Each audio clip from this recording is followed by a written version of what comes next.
उसके बाद तीसरा जो ग्राफिकल मेथड है वो हम we will discuss at the end, इसको हम बाद में डिस्कस करने वाले हैं।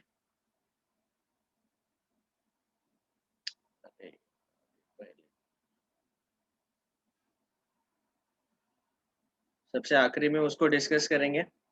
And now we are discussing the fourth method first, determinant method और क्रैमर्स रूल। उसमें पहले डिटर्मिनेंट मतलब स्क्वायर अरेंजमेंट रहता है नंबर्स का, 2x2, 3x3, 4x4 ऐसे।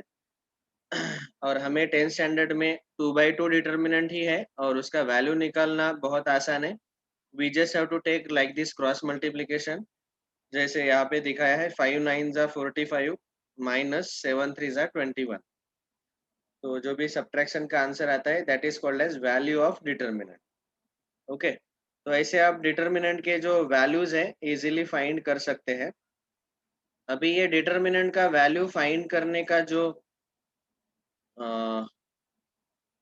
यूज है ये इस डिटर्मिनेंट मेथड में होगा। ठीक है, am I audible and visible clearly? Yes, sir. Yes, sir. Yes. Yes, sir. बेटा जिनको साउंड अच्छे से नहीं आ रहा है that means you are not in good range, आप अच्छे नेटवर्क में बैठो। ठीक है, तो कल हम डिस्कस कर रहे थे कि आगे के सब लोग, आचल चौहान, आदित्य टेकाड़े, आकांक्षा कोल्ले, अंबुरे युवराज, अंजलि चंद्रशेखर, कोमल हरिमकर। आप कौन से स्कूल से हो कोमल? Indira Gandhi Girls High School from Durgagar. लगता है मैंने आपको ऑलरेडी पूछा है। Okay, welcome. प्रेरणा राउत, परीक्षित, राजनंदिनी, ऋतुजा, समृद्धि, सत्यम, स्वरा। समृद्धि वो डाउट क्लियर हो गया क्या आपका 6th क्वेश्चन?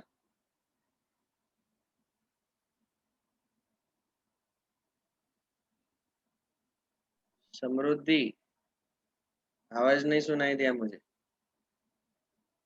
चैट में लिखो। ठीक है, अभी हम क्रैमर्स रूल और डिटर्मिनेंट मेथड से क्वेश्चन को सॉल्व कर रहे हैं।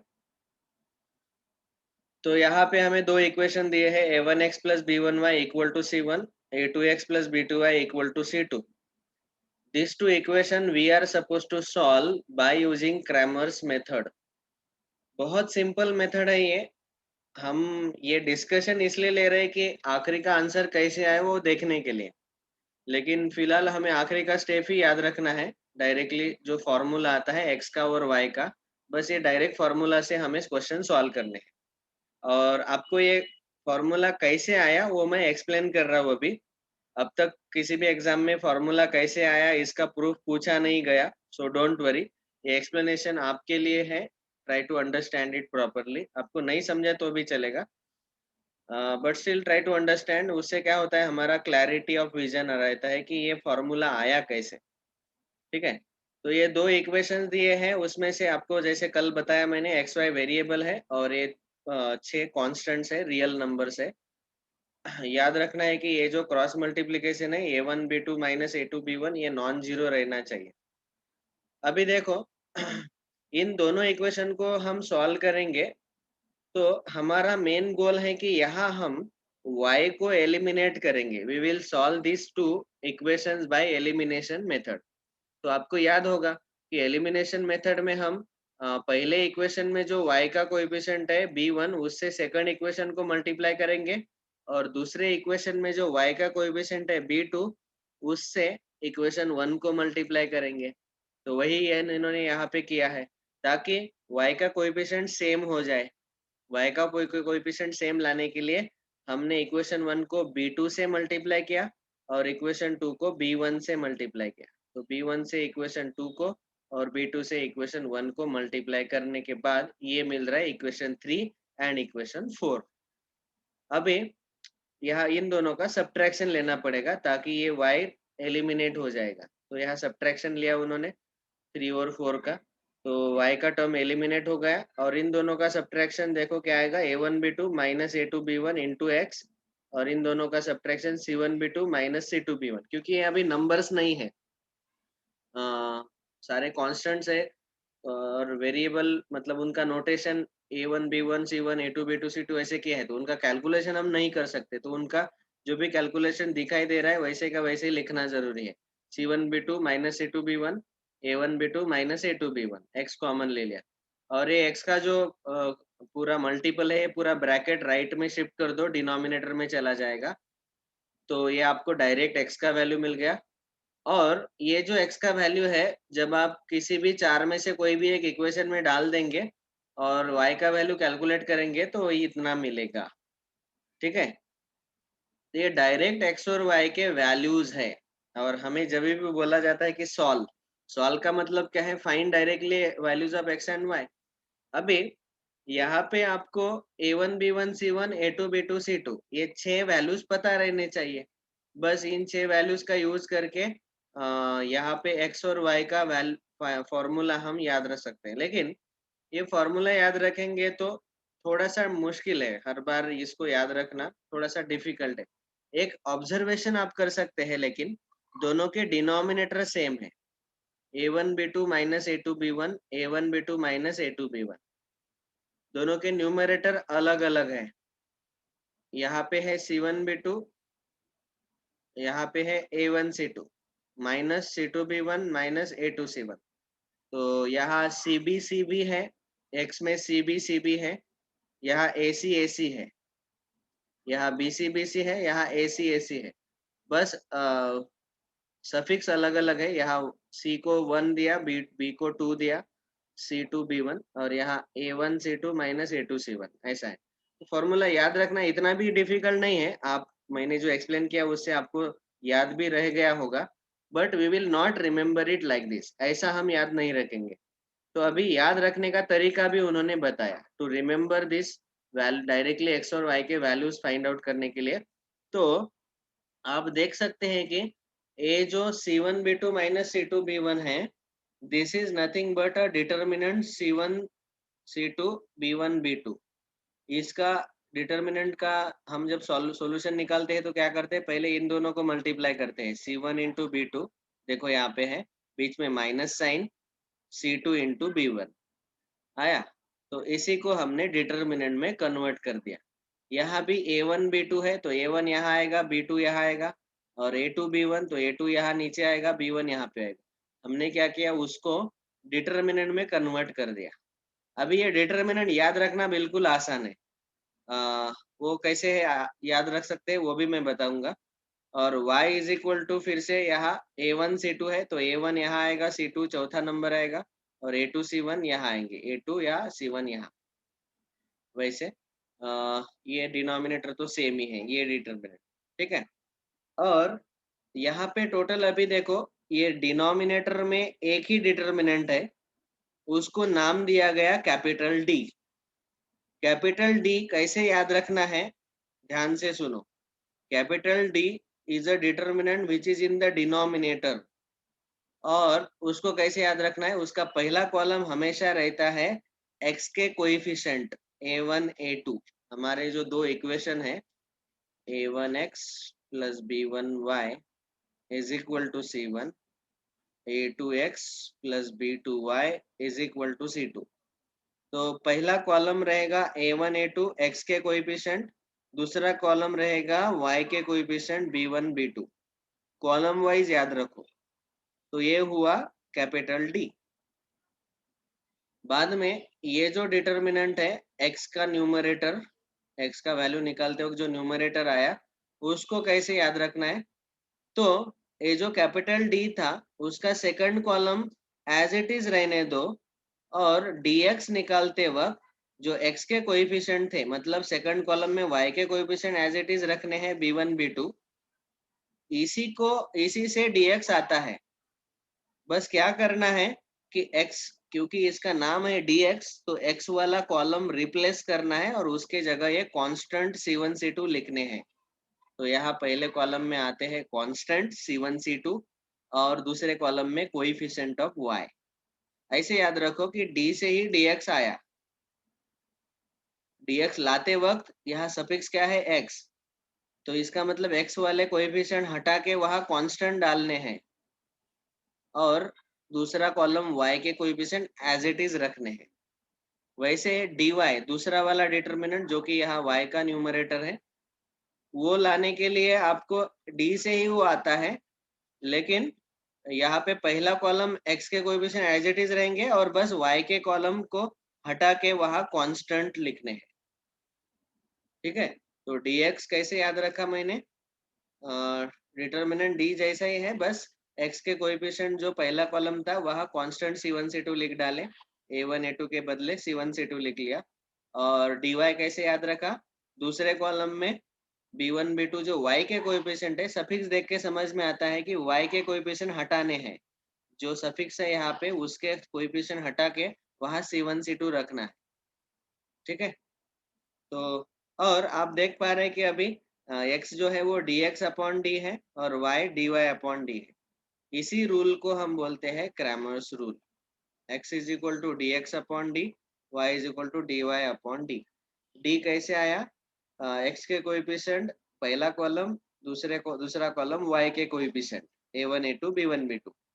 dx कैसे आया, उसमें से d में से x के कोएफिशिएंट हटा के वहां कांस्टेंट रिप्लेस करो c1 c2।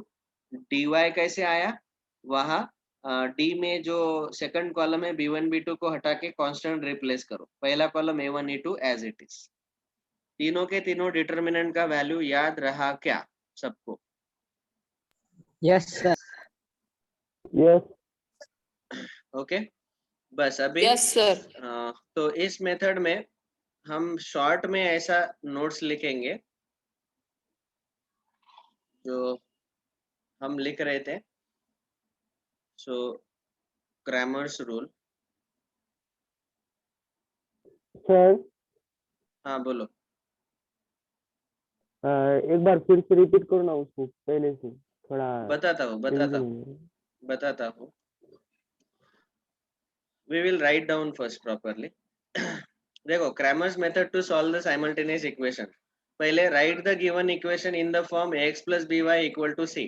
तो जो दो इक्वेशन थे उनमें से उनको लिखते वक्त स्टैंडर्ड फॉर्मेट क्या लिखना है कि दोनों के दोनों इक्वेशन में x और y के टर्म्स लेफ्ट में रखो और कांस्टेंट टर्म को राइट में शिफ्ट करो। ठीक है, तो ये पहला इक्वेशन और दूसरा equation a2x plus b2y is equal to c2। ये पहले मैंने दोनों इक्वेशन लिख लिए, ये पहला स्टेप है। बाद में find the values of d, dx and dy। तो पहले इन तीन डिटरमिनेंट्स का वैल्यू निकालना है।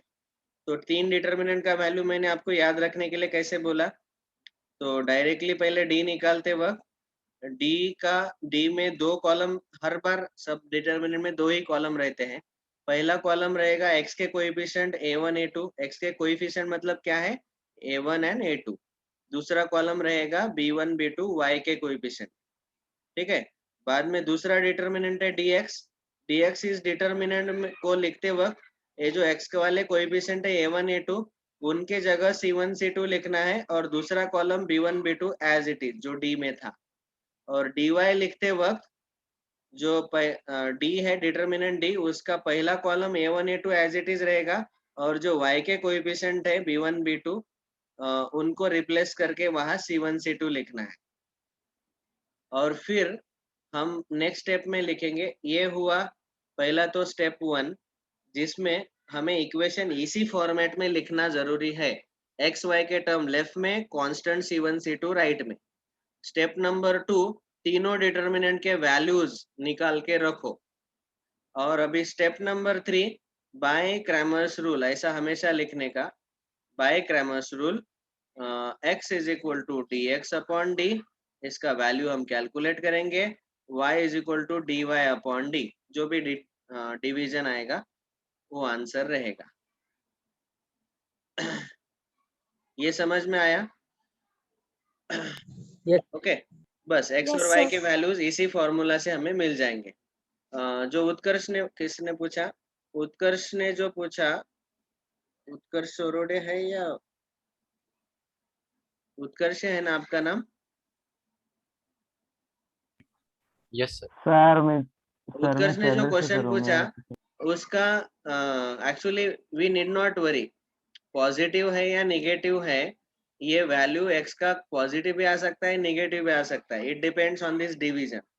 ठीक है, तो d dx और dy इन तीन वैल्यू के ऊपर वो डिपेंड करेगा, उससे हमें कोई लेना देना नहीं है, जो x का वैल्यू रहेगा वो आएगा। बाद में लास्ट स्टेप में आपको क्या करना है, क्रॉस चेक करके देखना है कि जो मुझे x और y के वैल्यूज मिले वो इन दोनों इक्वेशन में डाल के देखो, और LHS और RHS इक्वल मिलता है क्या, वो ये रफ में करके देखना है।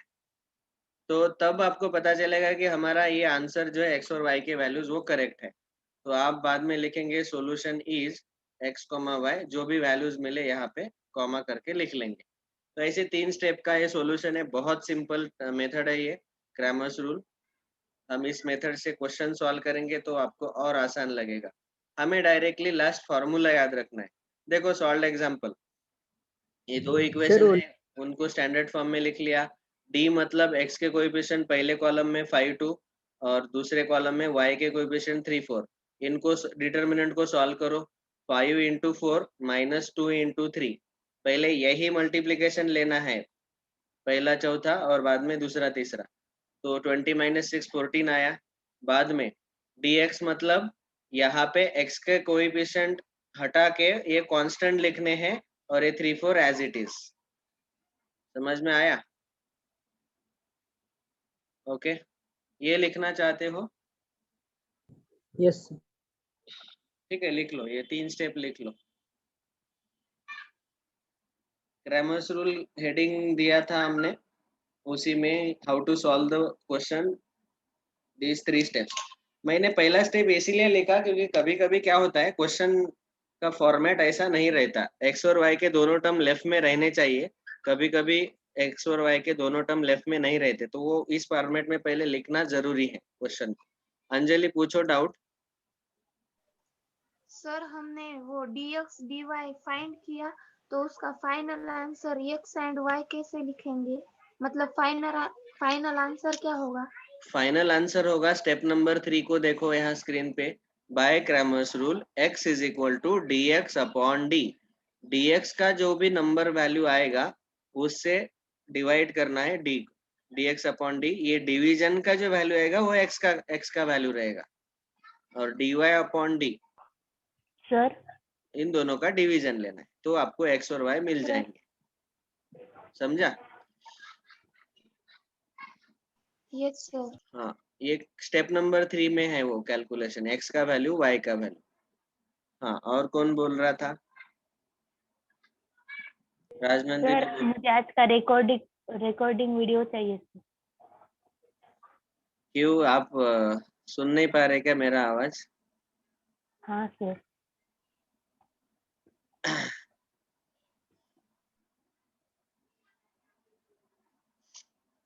रिकॉर्डेड लेक्चर को थोड़ा टाइम लगेगा बेटा, मतलब कल भेजूंगा मैं, आज के आज नहीं हो पाएगा।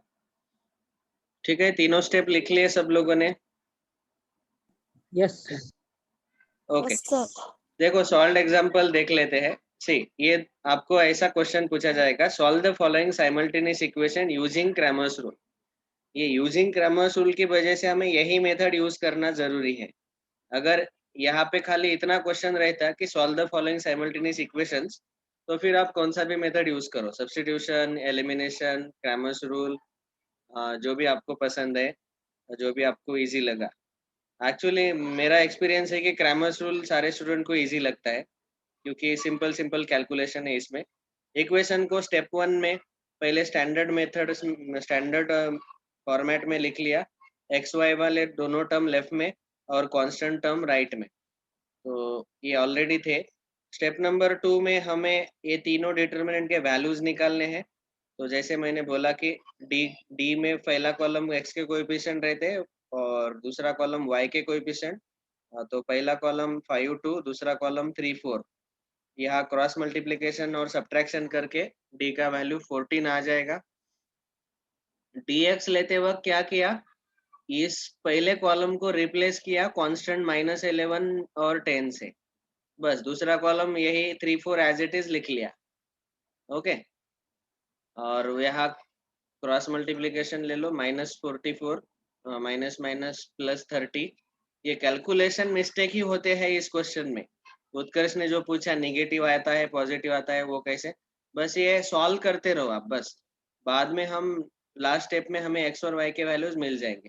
कैलकुलेशन करते वक्त साइन का बहुत बार मिस्टेक होता है, बीच में माइनस साइन है, देखो अभी -11 इंटू 4 -44 आएगा, और बीच बीच में हमारा ये डिटर्मिनेंट का माइनस साइन है, और ये क्रॉस मल्टीप्लीकेशन -10 इंटू 3 वो -30 आएगा, और ये minus sign negative negative plus हो जाएगा, और फिर -14 आंसर आएगा। तो कैलकुलेशन में मिस्टेक नहीं होना चाहिए। dy 5 इंटू -10 -50, और बीच में हमारा डिटर्मिनेंट का माइनस साइन, बाद में ये मल्टीप्लीकेशन 2 इंटू -11 -22 आएगा वो, और ये minus sign negative negative plus positive, बस ये आंसर आएगा -28। ओके, बस अभी तीनों वैल्यूज मिल गए। यहाँ पे एक लाइन लिखने का हमेशा बोर्ड वाले एक्सपेक्ट करते हैं, महाराष्ट्र बोर्ड वाले, by Cramer's rule x is equal to dx upon D. तो dx का वैल्यू मिला -14, यहाँ डाल दो, d का वैल्यू 14, दोनों का डिवीजन आएगा -1। y का value dy upon D, dy का वैल्यू मिला हमें -28, यहाँ डाल दिया, और d का वैल्यू हमें मिला 14, डाल दिया, दोनों का division -2। So therefore x y is equal to -1, -2 is the solution.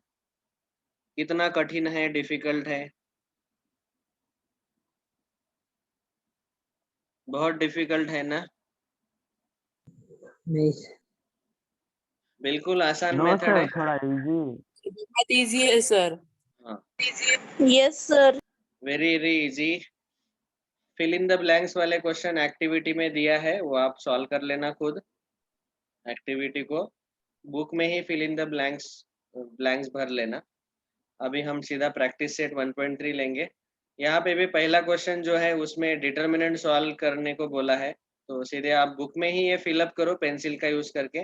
पहला मल्टीप्लीकेशन आएगा 3 इंटू 5 माइनस दूसरा मल्टीप्लीकेशन आएगा 2 इंटू 4, वो 3 5 जा 15 माइनस 4 2 जा 8, 15 माइनस 8 7। ये डिटर्मिनेंट का वैल्यू कैसे निकालना है उसका प्रैक्टिस देने के लिए। बाद में सेकंड क्वेश्चन में ये डिटर्मिनेंट के वैल्यूज आपको निकालने हैं।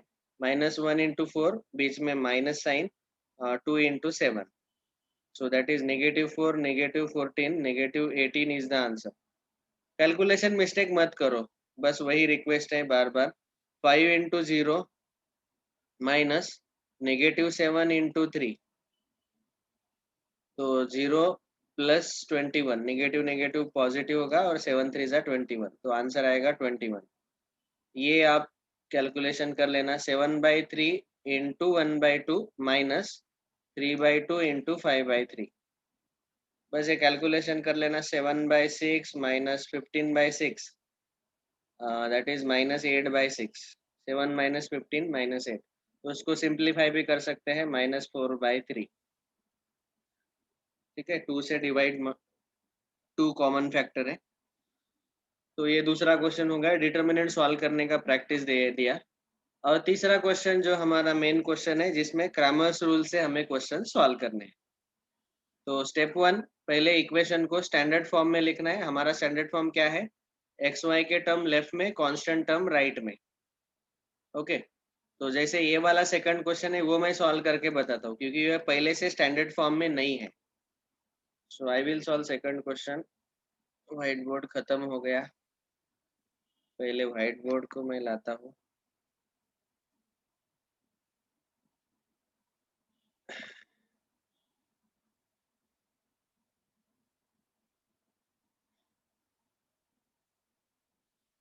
So practice set 1.3 question number third का सेकंड सॉल्व करेंगे पहले।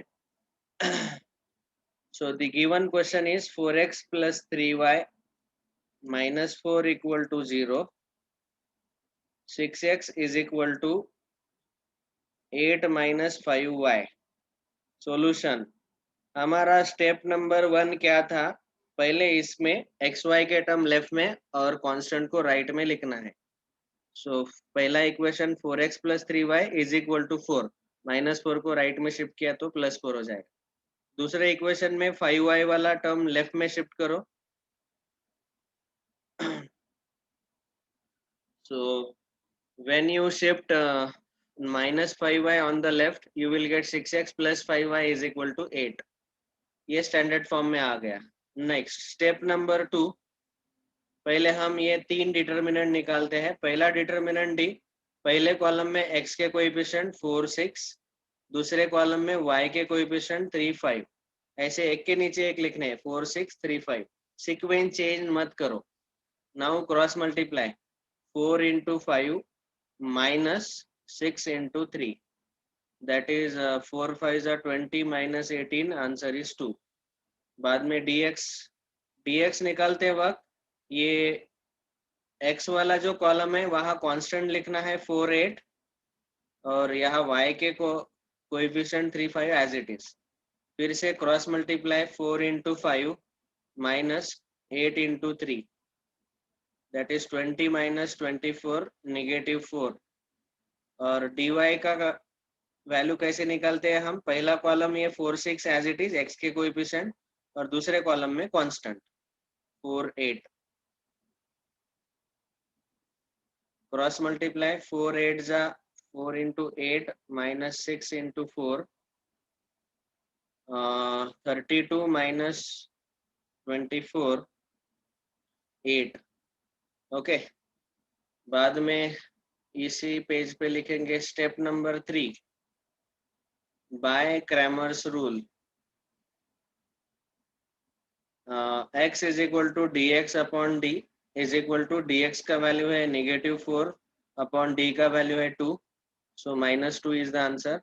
y is equal to dy upon d 8 upon 2 that is 4. Therefore solution is x comma y is equal to -2 comma 4. Write down, this is the answer. Cross check करके देखो rough में. आप rough में cross check करके देख सकते हैं कि हमारा आंसर करेक्ट है क्या. आप लिखना शुरू कर दो, मैं यहाँ ओरली क्रॉस चेक करके देखता हूँ. x का वैल्यू -2 अगर डाला, आप ये स्टैंडर्ड इक्वेशन क्रॉस चेक करो या फिर ओरिजिनल इक्वेशन को क्रॉस चेक करो, कोई भी. हमारा आंसर जो आया x के जगह -2 डालना है, y के जगह 4.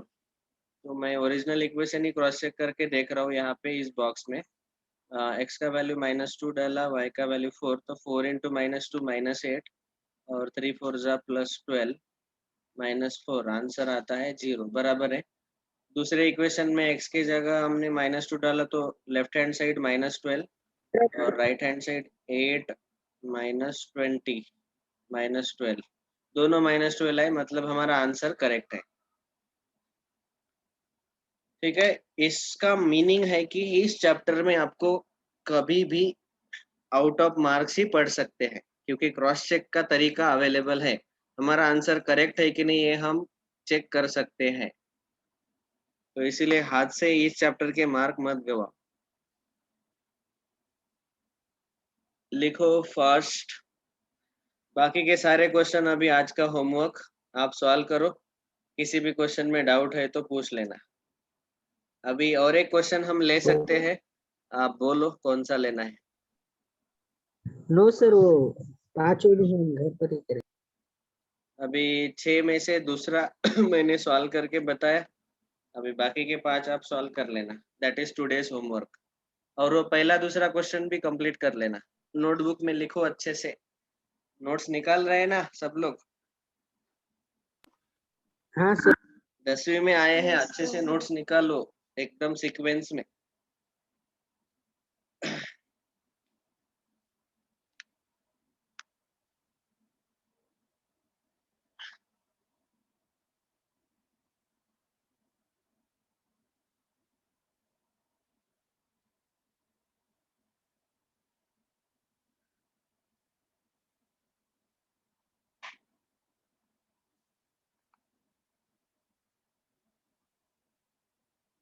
अरे हाँ, ग्राफ पेपर कल जरूरी है.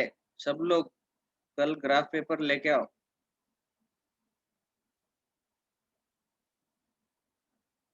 Tomorrow we will discuss graphical method. जो तीसरा मेथड बच गया उसको हम डिस्कस करेंगे. Everyone should get. सर अगर आपको सर हम ग्राफ ग्राफ पेपर कहाँ से लाए? डॉक्टर हम पढ़ा है पूरा। होमवर्क कैसे सेंड करना, अच्छा कोमल आज पहली बार आए हो क्या कोमल आज? हाँ मैंने आपको स्कूल का नाम पूछा। Yes sir. अच्छा ये कोमल ओएसिस पहचान वाली है क्या? आप मुझे पहचानते हो क्या बेटा? नहीं सर। नहीं, क्योंकि ओएसिस से ही हमारा फाउंडेशन का जर्नी स्टार्ट हुआ था इसलिए। ओके, होमवर्क कैसे भेजना है आप नोटबुक में लिखो अच्छे से, उसके फोटोग्राफ मुझे व्हाट्सएप पे भेजो, ठीक है? मैं चेक करके आपको रिप्लाई करूंगा। और मेरा व्हाट्सएप नंबर पता है सबको, पूछ लेना किसी भी दोस्त को। व्हाट्सएप नंबर नीचे लिख देता हूँ 77759725222।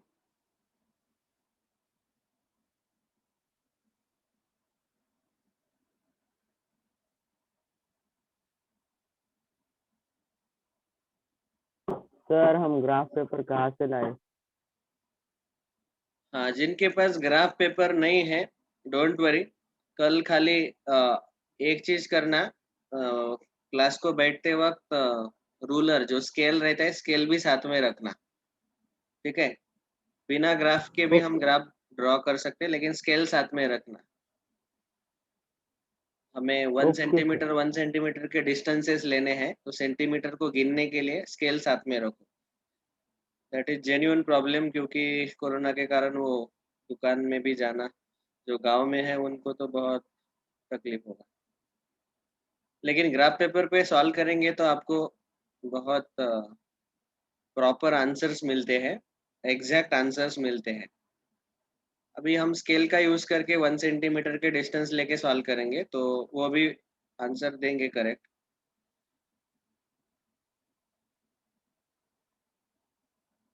ठीक है, बाकी के 5 क्वेश्चन आप सॉल्व कर लेना। ओके कल तक ग्राफ पेपर अगर नहीं आते हैं, इन वर्स्ट केस कोई स्टूडेंट बोलेंगे कल मुझे कि नहीं सर और एक दिन दो, तो फिर मैं ये ये equation reducible to pair of linear equation ये वाला पार्ट डिस्कस कर लूंगा पहले, ठीक है? सब लोग लाएंगे क्या कल ग्राफ पेपर? Yes sir. हाँ सर। ठीक है, तो फिर सर। ग्राफिकल मेथड ही डिस्कस करेंगे कल। ओके, अगर नहीं आते तो फिर ये वाला पार्ट डिस्कस करूंगा मैं। Thank you all, bye. और बाय आज का होमवर्क अच्छे से सॉल्व करके मुझे फोटोग्राफ भेजो व्हाट्सएप पे। सर हाँ बोलो।